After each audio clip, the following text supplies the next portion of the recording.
Information du quotidien Haaretz. Benjamin Netanyahou aurait décidé de geler le processus législatif visant à limiter le financement d'ONG et d'organisations d'extrême gauche israéliennes.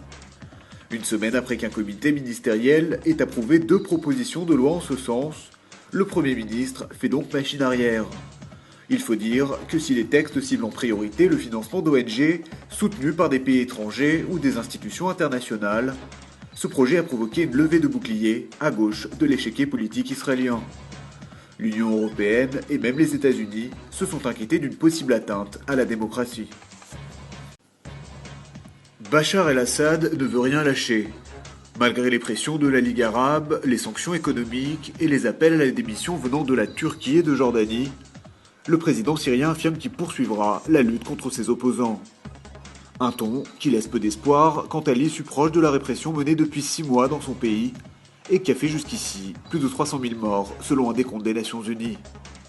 Sur le terrain, alors que les violences se poursuivent dans plusieurs villes syriennes, c'est Damas qui dimanche matin a été gagné par la contestation.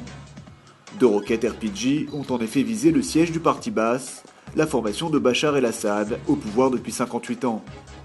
Mercredi déjà, des forces syriennes dissidentes avaient attaqué une importante base de l'armée de l'air. Le gouvernement suédois aurait indirectement financé une brochure anti-israélienne dénonçant le colonialisme et l'apartheid. C'est ce que rapporte le quotidien Yediot Aharonot, précisant que la somme de 104 000 $ avait été transférée au préalable à une organisation pro-palestinienne. Le document, d'une 40aine de pages, dénonce le supposé racisme d'Israël et de ses institutions, ou encore la politique de ségrégation menée contre les Palestiniens.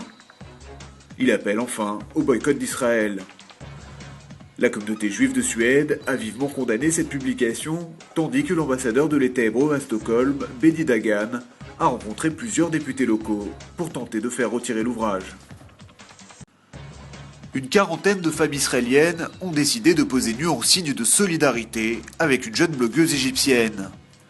En octobre dernier, Alia Majda El Mahdi, 20 ans, avait jugé bon de poser nue sur son blog pour protester contre l'absence de liberté d'expression dans son pays, même après la chute de Moubarak. Mais si ces photos ont attiré plus d'1,5 million de visiteurs sur son site, son message n'est semble-t-il pas passé, puisque peu d'organisations égyptiennes ont osé prendre sa défense. En Israël, une initiative similaire a donc été lancée sur Facebook afin de venir en aide à cette jeune militante.